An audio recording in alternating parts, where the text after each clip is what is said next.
రవి గారు సిద్ధంగా రవి గారు నమస్తే సార్. నమస్తే అమ్మా.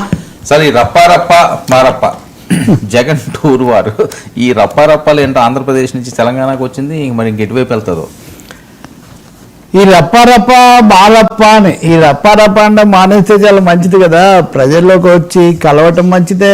ప్రతిపక్ష హోదా ఉన్న వాళ్ళపైన ప్రతిపక్ష నాయకుడు మాజీ ముఖ్యమంత్రి. ఇది మొన్న జగన్ కేసుల విచారణ కేసు కోసం వచ్చి ఇక్కడ ఉన్నది 5 నిమిషాలే కానీ బయట జరిగింది చాలా ఎక్కువ కాబట్టి అప్పటి నుంచి ఇది మళ్ళీ వచ్చింది రంగంలోకి. ఆ తర్వాత ఆయన అనంతపురంలో ఏదో పెళ్లి కోసం వెళ్ళారు, అక్కడ మళ్ళీ ఇవన్నీ కూడా పెట్టుకొని ఉన్నారని. ఇప్పుడు ప్రజాభిమానం ఉంది, వీళ్ళంతా వస్తారు, కొంతమంది సరే పార్టీ అన్న తర్వాత సమీకరణ కూడా కొంత ఉంటుంది. ఇక్కడ దీని మీద చర్చ 2 రోజుల నుంచి కూడా కొన్ని ఛానల్స్లో అటు ఇటు ఇది ప్రజాభిమానం ఉప్పొంగుతోంది, ఓడిపోయినా కానీ ఆయన ప్రజల గుండెల్లో కొలువు తీరి ఉన్నాడు, ఈ టైపులో పొగిడేవాళ్ళు ఒక బ్యాచ్. అసలు ఎంత మేనేజ్డ్ ఒక్కడు కూడా అందరూ అక్కడి నుంచే వచ్చారు కాబట్టి ఇలా మాట్లాడారు, సీఎం అన్నారు, ఇలా చూడండి అని ఇది ఒక విమర్శలు. ఇది ఒకటి నిజమండి, ఇప్పుడు టాప్ లీడర్స్ ఆయా పార్టీలో ఏ పార్టీ అయినా వాళ్ళు టాప్ లీడర్స్ వచ్చినప్పుడు వాళ్ళు వస్తారు, ఇక్కడ ప్రత్యేక పరిస్థితుల్లో నిలదొక్కుకోవడానికి వాళ్ళకి ఆర్భాటం అవన్నీ ఉంటాయి, అదొక భాగం. కానీ ఈ రప్ప అనేది ఈ రప్ప ఆడిచ్చేస్తాం అది ఇది అన్నప్పుడు ఆయన మామూలు పర్యటనలప్పుడే అది అనవసరం కదా, ఎందుకు ఇవన్నీ కూడా అన్నది అప్పుడు విమర్శ వచ్చింది. ఇప్పుడు మామూలు మీరు ప్రతి సందర్భంలో కూడా దాన్ని వాడడం అనేది ఎందుకు? నా ఉద్దేశంలో అయితే రప్ప మారప్ప అని అదే చెప్తున్నాను నేను. మారాలి, దాన్ని వదిలిపెట్టాలి. తగిన సందర్భం వచ్చినప్పుడు ఏదైనా ఎవరైనా ప్రతిపక్షాలకో ప్రత్యర్థులకో ఒక సమాధానంగా ఏదైనా వాడటం వేరు, కానీ అదొక నినాదంగా చేసుకొని అంటే ఎప్పుడైనా ప్రజలను సమీకరించడం, ఆకర్షించడం లేదా మన వైపు తిప్పుకోవడం అన్నది మెప్పించడం ద్వారా అనునయంగా జరగాలి తప్ప మేమేదో రఫాడ్ ఇచ్చేస్తాము, మేము వచ్చాక చూస్తాము, ఇది బాగా పెరిగిపోయింది వాస్తవంగా. దీని నుంచి బయటికి రావాల్సిన అవసరం కూడా ఒకటి ఉంది. ఆయన మొన్న పెళ్ళికి వెళ్ళారు, రేపు కడపకి వెళ్తున్నారు.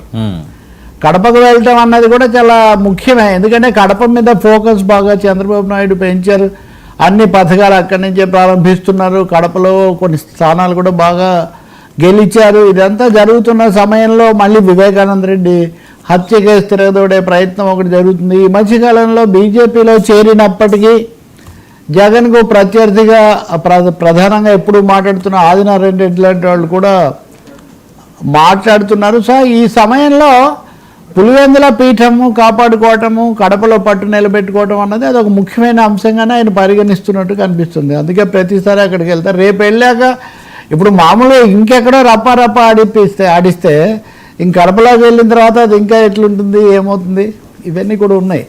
కాబట్టి పీపీపీల మీద మాట్లాడారు, మెడికల్ కాలేజీల మీద మాట్లాడండి, లేకపోతే విశాఖపట్నంలో ఆ రప్ప ఏదో విశాఖపట్నానికి వెళ్ళి వైజాగ్ స్టీల్ దగ్గర ఆడిస్తే దాన్ని కాపాడితే చాలా బాగుంటుంది కదా, లేకపోతే ఇంకో చోట ప్రజలకు ఉపయోగపడే అంశం మీద.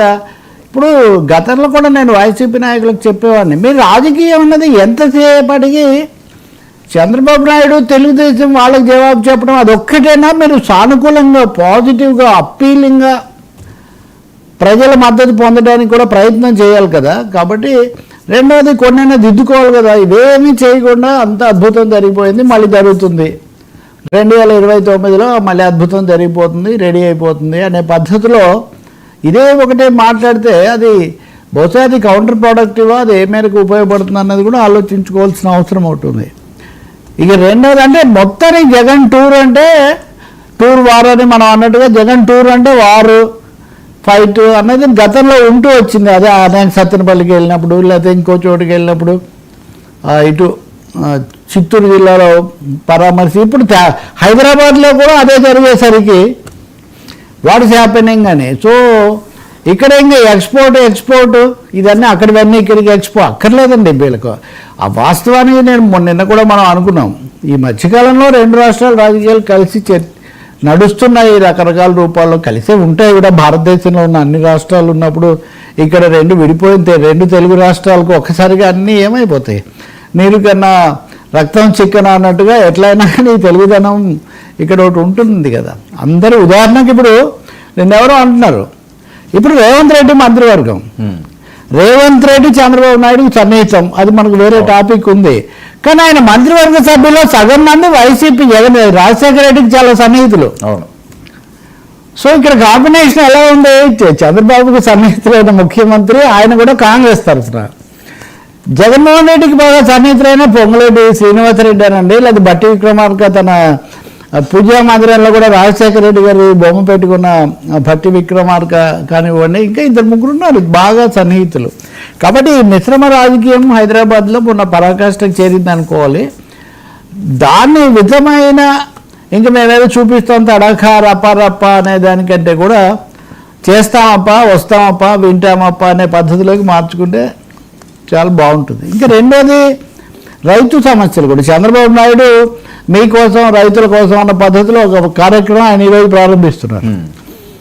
దానికి కౌంటర్గా నిన్ననే జగన్ ఇది విడుదల చేశారు. ఇంకా రైతులను మోసం హైజాక్ చేయడానికి, డైవర్ట్ చేయడానికి ఈ కార్యక్రమం పెట్టారు. నిజానికి రైతులకు అన్ని విధాల నష్టం అని. ఒకటేమో మోందా తుఫాను వల్ల రైతులు చాలా నష్టపోయారు కొన్ని ప్రాంతాల్లో, కౌలు రైతులకు సంబంధించినవి, అలాగే గిట్టుబాటు ధరలు, ఈ సమస్యలు కూడా చాలా ఎక్కువగా ఉన్నాయి. మొన్న ముఖ్యంగా వచ్చింది ఏంటంటే బీమా మొత్తం వీళ్ళు కట్టకపోవడం వల్ల బీమా పొందే అవకాశం కూడా లేకపోతే రైతాంగ సమస్యలు ఉన్నమాట నిజం. రైతు సమస్యల మీద మాట్లాడితేనో, లేకపోతే ఇందాక అనుకున్నట్టు విశాఖపట్నం లేదా ఆదివాసుల సమస్యలు చాలా ఉన్నాయి. చాలా చోట్ల భూములు ఇవన్నీ తీసేసుకుంటున్నారు. అవి ఎప్పుడు మాట్లాడట్లా.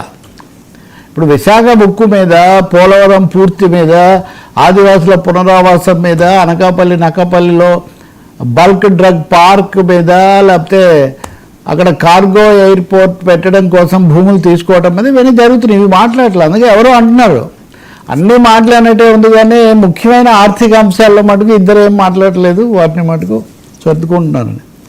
సో చూడాలి ఇంకా ఈ రప్ప రేపు కడపలో, కానీ కడపలో చూడప్ప అనాలి. ఇంకా మనం కడపలో ఏముంటుందో అది అయిన తర్వాత మనం మాట్లాడాలి. సార్ రెండు కాంబినేషన్లు ఇందాక మీరు చెప్పినట్లుగా చంద్రబాబు నాయుడు గారు